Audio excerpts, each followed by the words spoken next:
Silicon valley bank, ये नाम आप हर जगह सुन रहे होंगे। तो चलिए पता लगाते हैं इस बैंक की मिस्ट्री क्या है। उससे पहले उन सवालों के जवाब पता लगा लेते हैं जो आपके दिमाग में भी कभी ना कभी तो आए होंगे। बैंक्स पैसा कैसे कमाते हैं? जिस बैंक में मेरा पैसा जमा है, किसी दिन वही बैंक डूब गया तो मेरे पैसे का क्या होगा? एक एग्जाम्पल से समझते हैं। सपोज आपने 100 रुपये अपने बैंक में डिपॉजिट करे। बैंक इस पर आपको 3 या 4% का इंटरेस्ट देता है। ये बैंक टू बैंक डिफरेंट भी हो सकता है।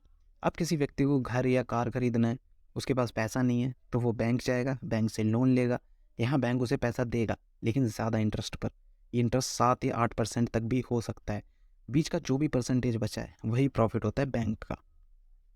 सिलिकॉन वैली बैंक 40 साल पुराना बैंक था, जो 10 मार्च 2023 को बंद कर दिया गया। पर क्यों? ये बैंक स्पेशली टेक और अदर स्टार्टअप्स को फंडिंग प्रोवाइड करवाता था, और उन्हीं कंपनी के प्रॉफिट से ये बैंक प्रॉफिट अर्न करता था। पर पिछले 2-3 सालों से इस बैंक ने बहुत लॉसेस फेस करे। जिन स्टार्टअप्स को इसने लोन प्रोवाइड करा, वो या तो डूब गए या एक्सपेक्टेड प्रॉफिट अर्न नहीं कर सके, जिसका इनडायरेक्ट लॉस बैंक को झेलना पड़ा। बैंक के डूबने का एक कारण कम रेट ऑफ इंटरेस्ट पर बॉन्ड परचेज करना भी माना जाता है, क्योंकि टाइम के साथ आरओआई अमेरिका में बढ़ा और बॉन्ड्स की कीमतों में गिरावट हुई। दूसरी तरफ बैंक के कस्टमर्स यानी टेक एंड अदर कंपनीज को अपना पैसा वापस चाहिए था। ऐसे में बैंक को 21 बिलियन के बॉन्ड्स लॉस में सेल करने पड़े।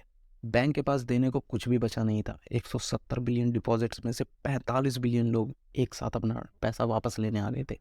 सिर्फ 48 घंटे में बैंक खत्म हो गया।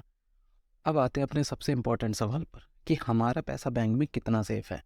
तो इससे पहले हम दो बातें जान लेते हैं कि बैंक दो प्रकार के होते हैं, सरकारी और प्राइवेट। सरकारी बैंक में हमारे जैसे इंडिया में state bank of India, bank of Baroda, Punjab national bank, Canara bank.